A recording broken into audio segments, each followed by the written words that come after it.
What's going on, guys? Welcome back to the Sports Hour Pod. It's been a long time, boys. Peyton, Grady, Chuck, Toby. How you guys doing? Doing good. Glad to be back. Glad to do a little bit of SEC football talking and glad to see the boys again. Doing good. Just won a fantasy baseball championship. Doing good. Gonna hang the banner Wednesday. Tune in for that. It'll be on the TikTok. Yeah, congrats to Chuck. And in all honesty, the man dominated me in the fantasy championship, and I think or in the semifinal. I think he dominated you too, Grady. If I'm not Yeah, wrong. me as well. The Cardinals And offense went stagnant. We didn't score a run in 46 innings and probably 5 or 6 guys on my offense is from the Cardinals, so let's that didn't help my let, chances. let's talk biggest frauds. Toby Leach's fantasy baseball team. That team first place all throughout the season and then folded in the first round. He benched all his guys the final week of the regular season. Karma struck at a good time for Toby, I guess, in the playoffs. And Toby is going through it right now, as you can see by his screen. I feel bad for that dude. Toby is the Dallas Cowboys of the ESPN fantasy baseball this year. It's been a tough week, man. You lose the fantasy league that you were basically predicted to win it, and then the Giants had the Giant tonight, so it's been a tough week. On the bright side, Toby, I think you were winning your fantasy football matchup we're in. Yes, I had. So going into the game, I had a 95% chance of losing. Saquon scoring a touchdown, I have a 100% chance I won the game because Saquon scored a touchdown. Nice. That is such a freaking W. Yeah, You see mine and Buzz's score? I didn't. I needed 19 points to win, and I think I had like 19.3. So That's a let's W. let's update you. Yeah, that's tough for Chuck. By the way, we say all this and we forget Chuck is right here. I'm gonna be honest. I didn't even know I was playing them. I don't worry about my point. I just stay in my locker room. Yeah, look. So we'll update you there. I'm now 2-1. I was leading the league this week, but then I took a tough loss to dude I don't even know. I got to be honest. Grady and Buzz were in a defensive slugfest. Apparently, That's what I was gonna say. Yeah, 80 fantasy points by Grady wins it. I don't think I've ever seen a fantasy week where 80 points wins it. hold on, Peyton. I'm gonna make a point with that. I lost to Dylan last week and I scored 170 points. So I earned this one this week. You didn't earn this one. Lost 200 to 170 last week. Toby, I think you're now 2-1. But I did beat you, thank goodness, dude. I sweated my butt off. I don't know how you can sweat in fantasy, but I wasn't losing my first match. yeah, that was just like a blowout. Like my team didn't even show up last week at all. My team through the first 2 weeks was incredible, but last week they struggled. Justin Jefferson, I'm putting him on the back of milk cartons. That man has went missing after week 1. So all I can say is CeeDee Lamb. He's on my bench. He had a really good game tonight. So who wants him? He is up for sale because I guarantee you Cooper Rush does not do that again next week. Cooper Rush is that dude. So he's gone. Here's the somebody take mistake CD. I'm not making anymore. I put James Robinson on my bench after he had 2 great weeks. Never am I doing that again. The man is the running back 1 in Jacksonville. ETN has folded. He is not getting barely any touches. And James Robinson has been a beast. He's scored at least 16 points in all of his fantasy weeks. So I'm riding him until he dies. Not literally per se. When Peyton plays him next week, he tears his ACL. I want to talk about the biggest disappointment in our league right now. John was predicted to be the number 1 seed throughout the year, and he hasn't won a game yet. That's tough. I'm sitting at 1-1 or about to be 1-2, but my wide receiver 1's out. Keenan Allen's been out for 2 weeks. So I'm happy with where I'm at. It's a league winning team once he's healthy. I had You want David Montgomery. you want CeeDee Lamb? And he hurt his leg. I'll give you CeeDee Lamb right now. All right. Live trade on the pod. Live trade on the pod. Breaking news. Break it, Toby. Send me an offer. Ooh, I thought you had Debo Samuel there. It's like, man, that'd have been cool, but no. Wait, there's only one thing that can be played for this momentous Adam occasion. Schefter's already reported it, by the way. Is that confirmed? He has confirmed that Toby and me are in trade negotiations. I'm looking at his team. Wait, guys, wait. It's going down.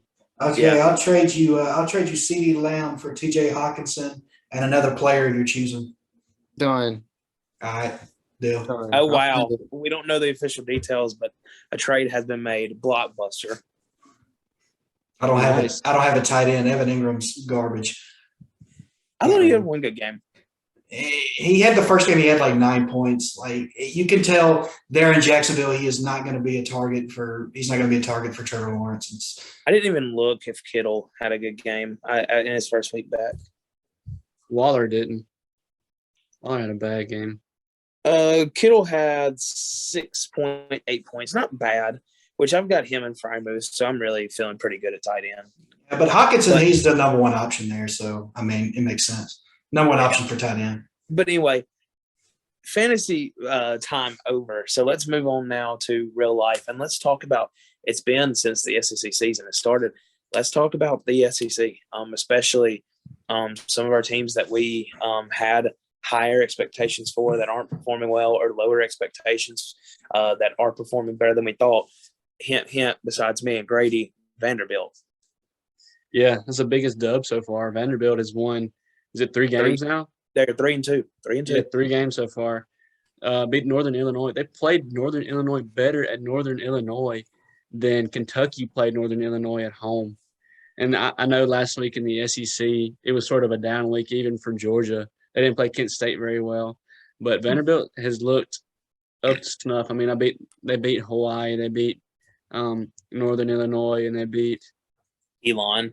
So, but I mean, not the best of wins, but those are also, to put it in hindsight, in the past couple of years, Vanderbilt would be 1-4 right now. Right. So that's a big dub. 2 snubs so far in the SEC. And this is one of the teams that you were very high on, Peyton. The first one would be South Carolina.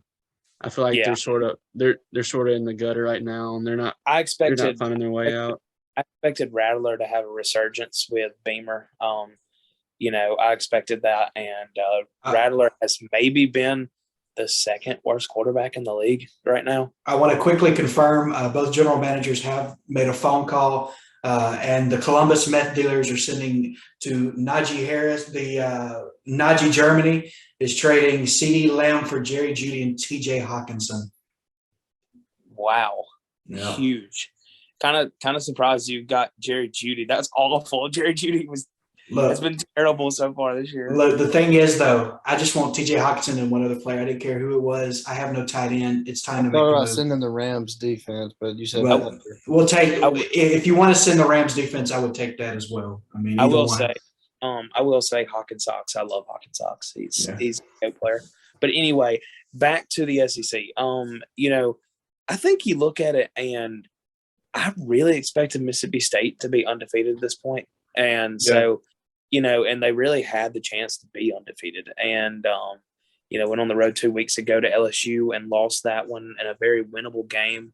And you look at it now, and LSU seems to have a lot of life in them.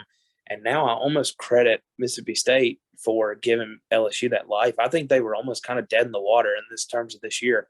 But they allowed LSU to stick around long enough, and LSU looks – much better now. They actually look like a dangerous team that not to contend in the West, but a team nobody's going to want to play in October and November.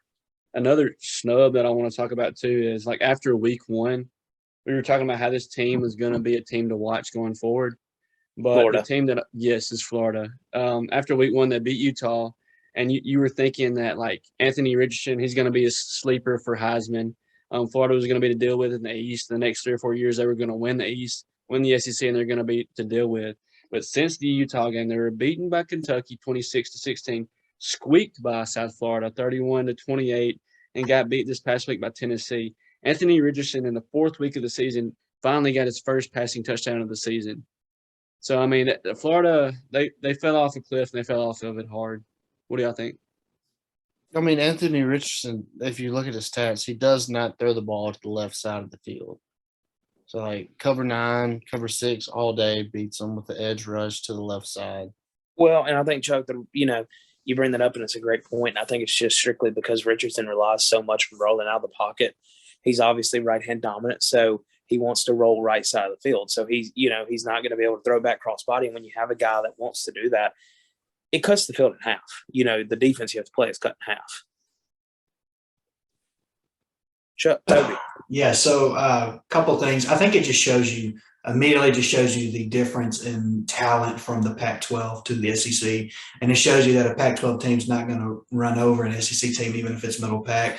But I think one thing that AR-15, also that's a great nickname, that shows you what he's good at is, I think under Billy Napier is, a year or two from now, he's going to be really good. He's shown some really good flashes, but I think defenses now are just kind of locked in. They got a young quarterback, and it's really like shark in the water, that they're just smelling blood. So I think Florida is going to be all right. And I think as the season goes on, he'll get better. But I think the talent's there that if he does take that next step, Florida could be really dangerous later on in the season. But I think he really needs to take that next step now, because right now they're kind of trending down, and that's not what you want to do when you're rebuilding a program. Well, and I think Florida is still – I think they're still dangerous now. I mean, this is a team that just went into Neyland and one of Tennessee's biggest games in the past couple years and nearly beat them. I mean, had them on the road. I think that's just that rivalry magic, though, where you have a team that you don't know who's going to win. Florida, of course, has dominated the series, but it's still a toss-up game because it's a rivalry. So of course they're going to play better because it's their biggest game so far. Toby, at home, I would agree with you, but when you're on the road and you do it, that's when it's just a legit win. What I want to move to, Peyton, here is I want to move to the bubble teams. They're not a dub, they're not a snub, they're sort of in the middle right here, and it's all the teams in our backgrounds. What I want to talk about is number one, Ole Miss, number two, Kentucky. I feel like those two teams right now have got something to prove, and I feel like this coming weekend is going to be that weekend for them to prove it. So, okay, I want to make a statement I talked to my dad about today. Shout out to him. A couple things is that I think for both of these programs this weekend, the season runs through this weekend. You may agree, you may not. But I think if Ole Miss beats Kentucky, we're primed for a good special season. If Kentucky beats Ole Miss, they're primed in the East to have a good special season. This season, in my opinion, runs through this game where you're playing as hard as you possibly can, because Kentucky top 10 team, Ole Miss top 15 team. This game matters so much because this is going to predict how the rest of the season goes, in my opinion. I mean, if the Revs beat the Wildcats, that's going to be the Wildcats' only loss of the year. Think about it, because they're beating Georgia. Also, another thing I think we all forgot about. Did y'all see James Madison this weekend? Yes. At JMU. Yeah. That's a dub. Yeah. So they beat a ranked opponent. Do y'all think they should have received votes or even been ranked? Well, and here's the crazy thing about it is that for James Madison, they're undefeated right now. But they are in their first year of transition from the FCS to the FBS level. Yeah. So therefore, they could go 11-0 and not go to a single bowl, much less into your sixth bowl, despite being what would be the best Group of 5 team because of a dumb NCAA rule. Right. But it's a probation rule, right, in their first year. Yes. So they can't go back down. No, they cannot. Yeah. Yeah. That's exactly why, and it's the dumbest rule. Yeah, it's pretty dumb. I don't like that though, Chuck. That's a good point. I think James Madison and Kansas were both snubbed. Kansas with a big win against Duke. So I want to say, so today you can fact check this because I saw it on TikTok, but I just want to bring it up. Okay. ESPN, you know how throughout the year, kind of when you get toward the middle of the season, they predict where all the teams are going to go for a bowl. And this is legit. This is coming from ESPN. I saw it on TikTok. The ESPN predict Alabama versus Kansas in the Sugar Bowl, with Alabama not being in the playoff. Wow. Yes. I saw that. That is crazy. Yes. Yeah. So I guess they're priming, because I know the Sugar Bowl goes to the second place team, correct, in the SEC. And then they're priming Kansas to come in second in the Big 12. Wow.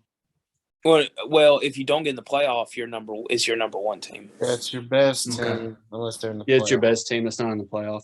So I guess that means that they're predicting Alabama to have 2 losses. Either predicting them to have 2 losses or just to not get in the playoff with 1 loss. Yeah. But let's be fair, Alabama's sitting there at one loss. They're going to take a one-loss Alabama team over an undefeated any other conference team, correct? Think about it. Ole Miss is undefeated, beats Georgia in the SEC championship. Georgia has one loss. They're taking the Rebs in Georgia. You think they really? Well, hold on. I want to go back on this. Yeah. Okay, I'm going to go back to this. If let's say Georgia beats Alabama, and that's Alabama's only loss, Georgia's undefeated. If you have an undefeated USC, you have an undefeated Ohio State / Michigan, and an undefeated Clemson. No, they're not taking Alabama.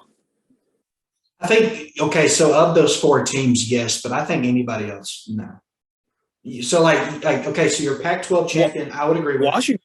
If Washington goes unbeaten the rest of the way, and Washington is 13-0, they will take Washington over Alabama. I've got something to that. What if Ohio State has one loss and Alabama has one loss? They pick Alabama. Let's say if they lost to Georgia in the SEC championship, they'd pick Alabama. But what about this? What if Ohio State is what if Ohio State is 3 and Michigan is 4? Okay, and Ohio State loses to Michigan, so they go down to 5. And then Alabama, being at 2, loses to Georgia. Since their loss was a week prior and they already had dropped, would they then have the ability to jump back up after a loss to Alabama? I think the playoff has proven time and time again that they're going to choose Alabama over any other team. So I think they'd still pick Alabama just out of spite. And that's how the resume stacks up after the season. Or and I think if Big Ten looks. And I think if you flip that with how bad Michigan was in the playoff, they definitely would not put Michigan in the playoff. So let me ask you this, and to move our conversation along about the SEC. Name your okay, first of all, let's start with this. How many teams are bowl eligible out of the SEC? As of right now, 12 of the 14, right? That I would think. So who are you leaving out? I'm gonna still say Vanderbilt and probably Vanderbilt or Missouri. Yeah, I'm saying 10 out of 14. Who gets left out? Vandy, LSU, Auburn, and Missouri. And 12 of 14. Or Grady, actually, do you want to go first? I like Chucks. I like the Auburn and LSU, but them are. Where's LSU sitting at right now? Are they 3 wins, 4 wins? They should be at 3-1. Here you go. I'll go 11 out of the 14 with Auburn, Missouri, and Vanderbilt not being bowl eligible. 12 of the 14, Missouri and Auburn. Vanderbilt gets bowl eligible. Wow, I like that. So coming back, I was originally going to ask this when we were talking about Vanderbilt, but we moved quickly along. But I just want to say, so in the SEC, there's always, that one big upset in the SEC. It happens pretty often. Does Vanderbilt claim one of the big upsets this year in the SEC? Yes. I want to swap mine. I want to put South Carolina instead of Vanderbilt. That's a pretty good option. They're pretty good. But South Carolina and Missouri. Who would you think Vanderbilt of all the teams SEC they're playing? So I don't know who they already drew Alabama, so they lost Alabama. So other than Ole Miss, out of the East, who do you believe that they could upset? Missouri, Florida. South Carolina, and Florida.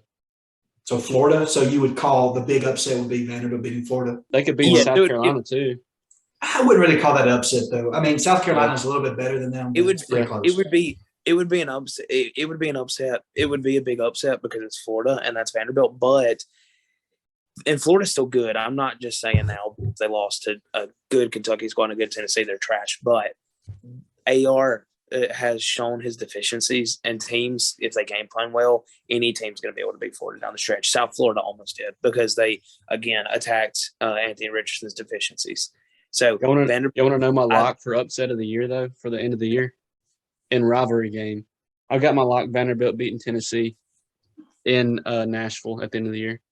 I don't like that. That's my lock right now. Hayden Hooker is so good. Tennessee's offense is lethal. Their defense is lackluster, and I think any Tennessee fan will agree with that. Their defense is lackluster, but man, that offense is so freaking good, man. When they're clicking, Tennessee can march it down on anybody in the country. Yeah, they're good, but I like Vanderbilt in that game. Let me flip it now. Who are the playoff contenders in the SEC? Alabama, Tennessee, Ole Miss, Georgia, Kentucky, as of right now. Okay, I think Arkansas losing to Texas A&M, which I'm still not sold on Texas A&M. I think losing to Texas A&M kind of puts them out. Mine is, of course, Georgia and Alabama. I mean, of course, those two. I think the winner of the Ole Miss and Kentucky game this weekend is a contender. I think that winner is a contender. That doesn't mean that they will. That doesn't mean that they can. But that means that they're able to, I guess is what I'm trying to say, if they win this weekend. Yes, they have the ability to. And then I think A&M still can. They got beat by, who was it? App State. App State. And that's just one of those games where you slip up, you take a non-con game, not seriously, but I feel like they're locked in now, and I feel like they're legit now. So my four are Alabama, Georgia, Kentucky, Ole Miss winner, and Texas A&M. Well, the thing is with Texas A&M, to win, you need a good quarterback. I'm still not sold on Max Johnson. Yes, he played okay against Arkansas, but can he do that the rest of the year? I don't see it. I mean, he had 6 games at LSU, and he wasn't very good, so he got out of there. I'm not sold on Max Johnson. And I think if you don't know who your quarterback is now. Chuck, what you got? Georgia, Kentucky, Alabama. Just 3. Wow. You ready? Ole Miss, Kentucky, Alabama, Georgia, Tennessee, Arkansas. I still think Arkansas, because Arkansas had some awful breaks against A&M. Yeah, they did. They had some awful breaks in that crazy, wild A&M game that's always so stupid. It always ends stupid. And Arkansas still only has 1 loss in the SEC. That's not a season ender. Anything but the fact. In fact, it's better they lose now than in November. So I just think over the facet of the game, Arkansas just outmatches Texas A&M. I'm not sold on Texas A&M, so I kind of consider it not an awful loss, but kind of like not a good loss either. It's not a good loss, but to be fair, no loss is a good loss. We need to get past the quality loss thing. Losing is not good. Well, once the new playoff system is in order, then you can take quality losses out. Well, no, but there's a difference. There's loss and then there's bad loss. There's no quality loss. That's the dumbest thing I've ever heard of. Oh, you played hard. You played really hard. No, bullcrap. You lost. They lost to them. But you know what? That's a dang good team. So, it's not as bad as losing to so-and-so, but it's still a loss. We still have to take that into comparison. You don't have to just to compare the number 4 and the number 5 teams 1 loss. You don't have to say, well, this one was a quality loss and this one. No, you could just say they had a bad loss and they didn't. So what would you call they didn't? I mean, it'd be a quality loss, right? No, it's a loss. I mean, it's just not a bad loss. I mean, when you look at it, if Ohio State got beat by Marshall, like Notre Dame did, that's a bad loss. But if Alabama lost to Texas A&M, they had 1 loss. That's a quality loss. No, it's not a quality loss. It's just a loss. Alabama losing to anybody is not a quality loss because they out-recruit everybody in the nation. That's just a loss. Except Texas A&M. It's not a bad loss. Losing to anybody in the SEC is not really a bad loss, but it's a loss. But anyway. So how does this affect LeBron's legacy? That is a great point. So, listen, we've heard the Kentucky Ole Miss. Grady brought that up. That was one of his championship contenders. So let's talk about a sub-story we got to as Ole Miss fans. Boom. Look at my background, boys. What are your thoughts? I like it. I enjoy it. It's new. It's fresh. It's cool. Something for the players and the recruits and the fans to like. It's really for the recruits and the players, and whatever they want to wear. I just want to see quality product on the field. Grady wanted me to talk about it on the pod, but I was like, in Ole Miss's history, we've only had 6 iterations of that helmet. That is the 6th iteration of that helmet. So I think, coming in new, this is a season where Lane, we're trying to be the best. I think just like what Chuck was saying, drawing in recruits, saying that we like to do cool stuff. It's really cool. Now, if we lose to Kentucky, you need to take them helmets out in the back and need to burn every single one of them. Need to burn the jerseys too. But I think coming in, just trying something new against Kentucky, I think it's really good. I'm going to go ahead, Grady, and then I'll let you go. When you see, I hope I'm circling the helmet. Am I circling the helmet right now? Can you tell? But anyway, we're close. Wait, you can't. Well, there we go. When you look at this, are you seeing Auburn? Not really. Are you seeing Alabama? No. Are you seeing Light can? Are you okay? Yeah, I've heard that one. Good one. But are you seeing Tennessee? Arkansas, Mississippi State, USC, Ohio State. It's our design. I get what you're meaning. It's Ole Miss. Yeah. It may not be traditional, navy blue, red, and white. It's got to be that, or I ain't turning the TV on for them liberal pieces of crap. No, it's Ole Miss. That is Ole Miss's helmet. Anybody else that watches this game this weekend is going to realize it's Ole Miss's helmet. And for any sticklers that say it's not, the traditional thing, it's red, white, and blue. So I don't want to hear crap. If the players like it and they want to wear it, then boom, I like it. It's good for recruiting. It's good for NIL money. Did you know all those hoodies they released are sold out? You cannot buy them. Because they're dope. That pattern is incredible. I looked at it today, and because they released the helmet and that on Twitter, and I was like, man, I want to do that. Click the link on it, sold out. And let me say this before Grady goes. I hate camo uniform. Despise them. Like, digital camo is the most disgusting thing ever. That is clean. Like, that is a clean camouflage because it's subtle. It's subtle. It almost just looks like it's white with powder blue accents. Do you think, which we haven't seen the jersey yet, do you think Ole Miss comes out with the powder jerseys, or are we wearing white? Powder jerseys. Okay. I think it could flow. I think red jerseys will look better.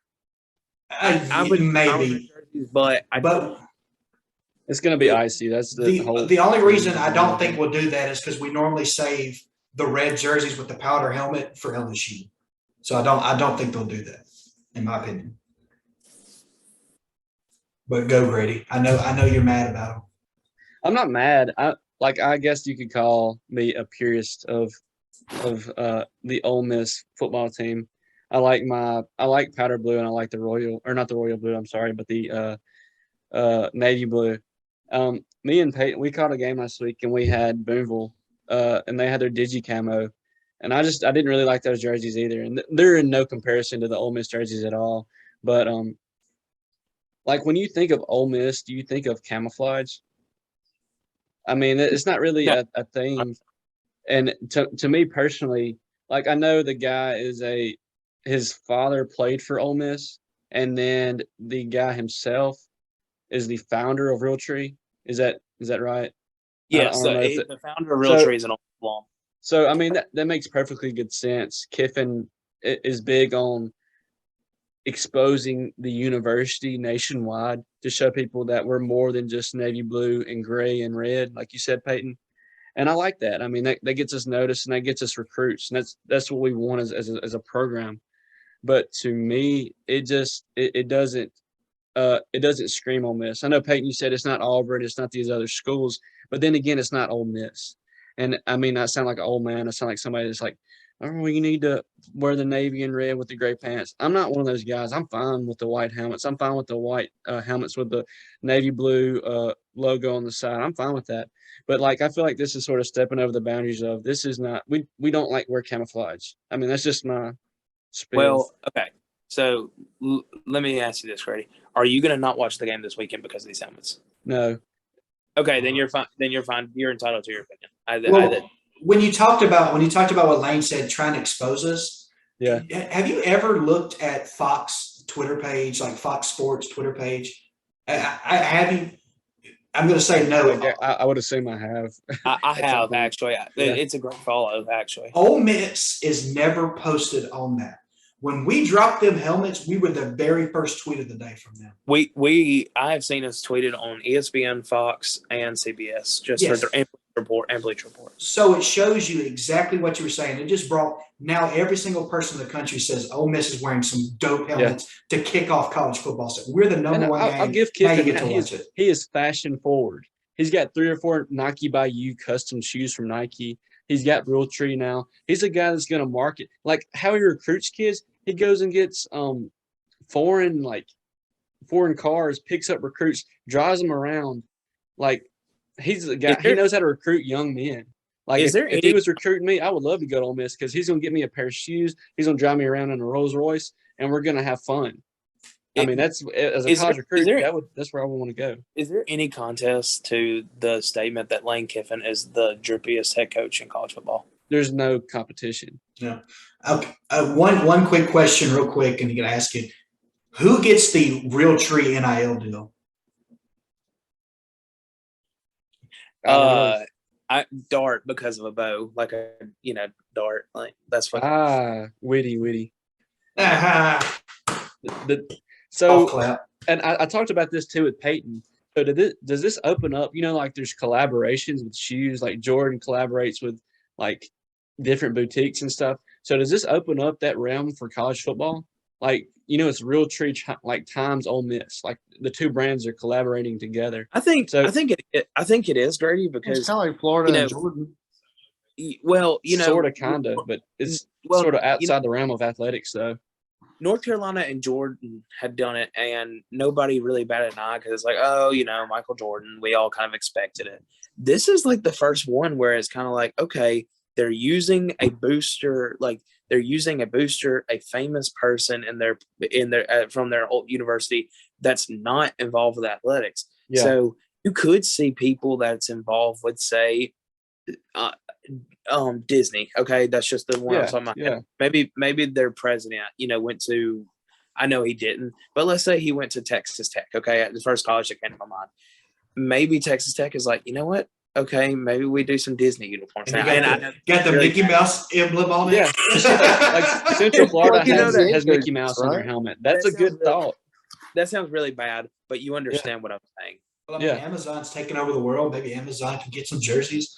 I think it's a cool thing for college football because, yes, the Nikes, the Under Armours, the Adidas are really cool, but it's also cool to see teams branch out and use other sponsors. Things that aren't to deal with athletic apparel. It's different for sure. Collaborations are my collaborations are my favorite thing in media. But as long as they're not the only thing you rely on, you shouldn't collaborate with somebody on everything you do. But when two cool brands come together, every once in a while, that's awesome. It's cutting edge. It's new. You're going to see a lot of people try to emulate it, but they're not going to because they're not Lane Kiffin. Which university gets the Columbia jerseys? I don't know. Who's their founder? Columbia really University, of course. I guess you could use like South Carolina because they're in Columbus or Columbia. Oh, they're in Columbia. What about Columbus? Yeah. W. Yeah. Great point, Chuck. Matt's an Arkansas fan. Shout out to him. Somebody's talking about it already. Could be a thing. All right. So, gentlemen, I gotta get to sleep early. So we are going to run through our picks because we're going to make this. It's our comeback episode, but we don't want to keep everybody too long. But we hope you've enjoyed it. So let's get to our pick'ems as usual. I'm going to find them right now, and we will start off strong. Obviously, we'll save Ole Miss, Kentucky for last, but let's start off strong with Texas A&M and Mississippi State in Starkville. I'll start it, I guess, and go in that order. I'm going with the Bulldogs. It's 3.5 points, Mississippi State, by the way. Are we doing spread or just pick them? We'll do spread. Let's do spread. It's always fun. I think it's fun to pick the spread, not necessarily because of the gambling acts, but fun if you think that team's going to compete to that spread. Bulldogs. Toby, go next. I'm pulling something up. Dogs by 10 plus. Dogs outright? Yeah, dogs win this game. A&M's favored, right? No. You get +3 for being at home, so it's a pick 'em. You can just pick whatever you want. Well, no, Toby, it's already set. That's already established. You don't take 3 away from the 3 that's there. Well, you know what? It just moved. Mississippi State by 13. Okay. They said 3. I'm going Texas A&M.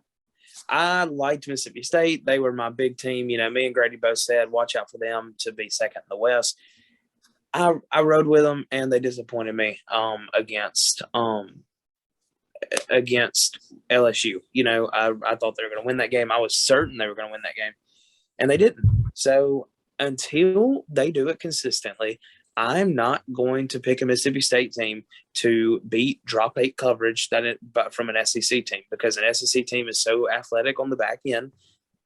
Teams are just going to keep dropping 8, rushing 3, and Will Rogers is not mobile enough to escape the pocket. He's a great pocket passer, but he can't escape the pocket, against even a 3-man rush if it gets home. So until they consistently beat SEC teams when they just drop 8 in coverage, especially with the defensive quality of Texas A&M's, I'm not picking them. So I'm going Aggies on the road. Not so fast, sweetheart. Yeah, not tonight, sweetheart. Give me that head. Anyway, Give me the Dogs outright. What? I got the Dogs. Give me Mississippi State. Hell State, baby. Hell State. That's the only time you ever hear that ever. So I stand alone. Michigan, Iowa. Michigan is a 10.5-point favorite. I'm going to start here. Michigan by 90. Michigan by 90. That's a lock of the week. It said it's a plus 10 for Iowa. Yeah. Give me the Hawkeyes. Michigan ain't going to score a lot. That Hawkeye defense is legit, but their offense can't score. Yeah, Iowa scored, 2 touchdowns the entire season so far? But they haven't given up a touchdown, I don't think. Give me Michigan. I don't know what the over-under is. Give me Michigan in the over. No, don't take that. No, give me Michigan, man. I would know. Michigan. Wolverines, baby. Maize and blue.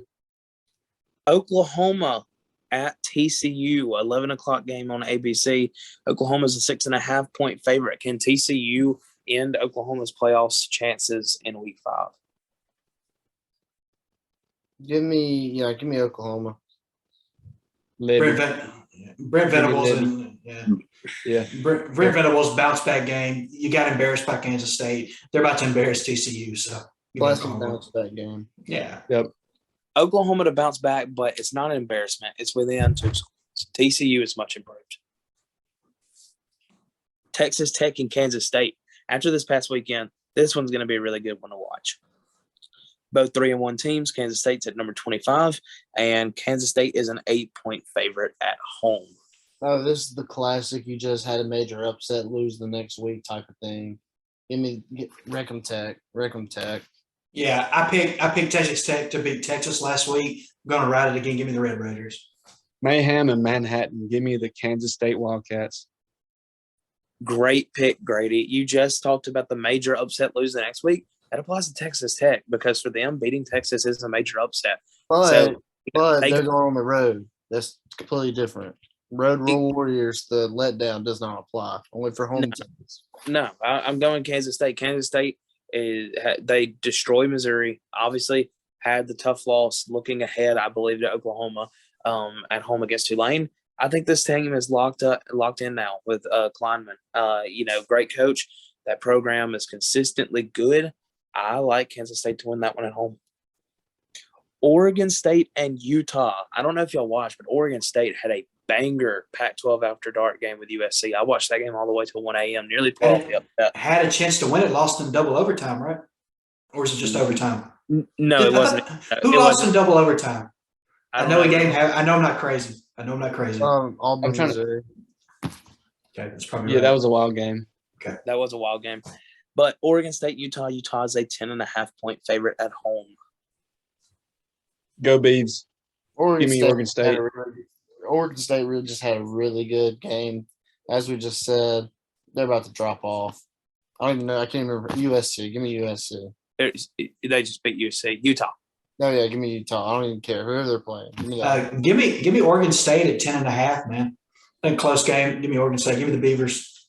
Utah. Oregon State will compete. But just like last week, they had 4 turnovers last week, 4 interceptions. They will turn the ball over too much against a opportunistic Utah defense at home, and they'll end up losing by like 17. But it's going to be a close game for like 2.5.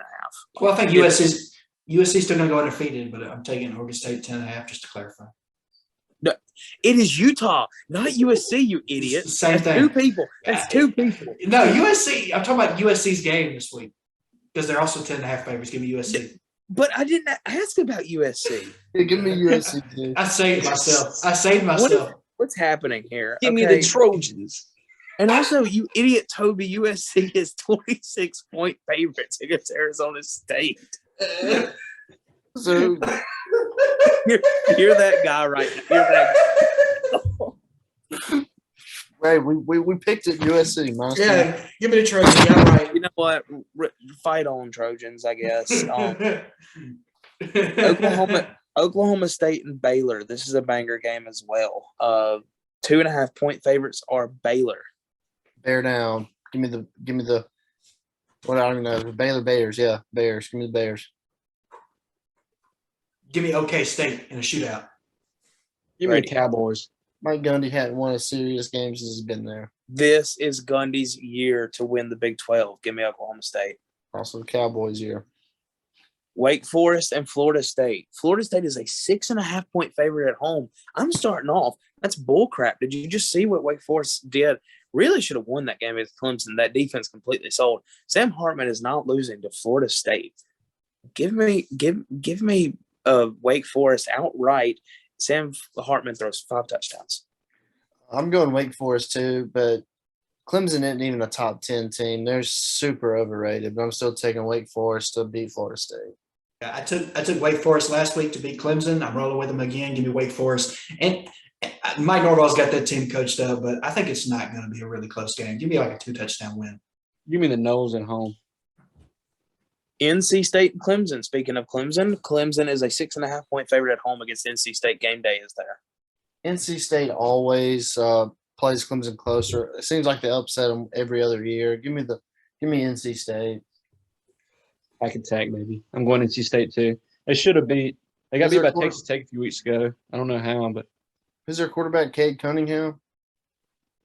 Cade Cunningham plays for the Pistons. I was about to say that's the Detroit Pistons starting guard. But wait, who did you say? Who are you talking about? Is their starting quarterback? Like what team? State beat Texas Tech. Okay. I don't know NC State's starting quarterback too. It's Cade Cunningham. His name is Cade Cunningham? Yeah, it is Cade Cunningham. Okay, I completely apologize. But for NC State, it's Devin Leary, right? Nope.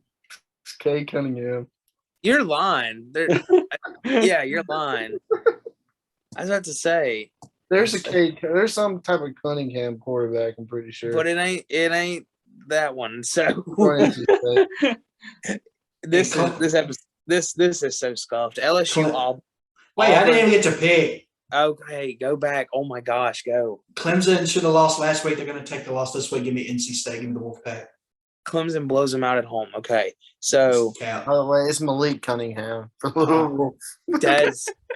He's actually really good too. He is. I know. Yeah, they're both red and animals. We'll give it to you, Chuck. That's a win. This is great. LSU Auburn. Auburn's at home, but they are a 9-point home underdog. Give me the Tigers.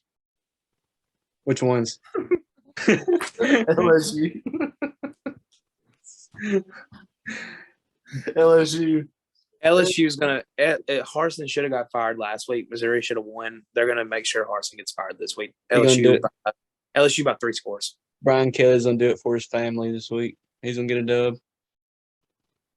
Oh, I try to get Coach O saying "Go Tigers." Give me LSU. Give me the Bayou Bengals. Arkansas host Alabama. Alabama is a 17-point road favorite. Alabama's going to win. Give me the Hogs for the points. Yeah, I'm with that, Chuck. Alabama's going to win. Hogs are going to cover, though. Get your popcorn ready as the Hogs take down the Crimson Tide. I like it. The one time I agree with Toby, Arkansas outright. Outright, wow. Outright. I like that. I think there's a team. The SEC is so competitive this year. There's a team that catches Alabama, kind of like Chuck was talking about earlier. The typical win a big game, lose the next week. This seems like the typical lose a big game, rebound the next week. And so at home, I think this is a big one, and I'm gonna go. I'm gonna go Arkansas to pull it off. So it's in Fayetteville. It is in Fayetteville. Oh wow! Okay. We all just picked Arkansas, so that means Alabama by 75, right? No, they picked Alabama. We picked Alabama, but we picked Arkansas to cover though. Oh, okay. Yeah. I got the Hogs outright, man. 17.5 is a lot of points. Yeah, 17 is a lot of points. 17 is a lot of points. Yeah. Ole Miss, Kentucky, final game on our list. Ole Miss is a 6.5-point favorite at home. Why you gotta say it? Rose by 90. Ole Miss and they cover. Toby? We can't hear that, can you? No. I was playing Dixie. Give me the Rebs outright. W. W. Oh, I already know what he's going to do. Don't do it, Peyton. Listen, y'all know what I have to do. Don't do it. I do the headgear selection every single time we pick, and I only have one headgear. So it's a tiger, but it can be a wildcat. Forget about it. Let's go. Let's go. Oh, Toddy, got your mighty who the we hey, blam, blam, bam, bam, Ole Miss back. Ah, damn. Doing the Lee Corso wave. Nice. I love it, Peyton. Man. Best headgear of I'm going to keep year. pulling out headgears. I don't care if I have to paper mache them at this point. I'm going to keep doing headgears. Wow. Let's go. How close is the game, though? Give me a final. Give me a final from everybody. Rapid fire. 42-27. 69-0. Okay. Peyton? Nice. 16-13. Okay. Give me 38-17 Rebs. Second half offense comes alive.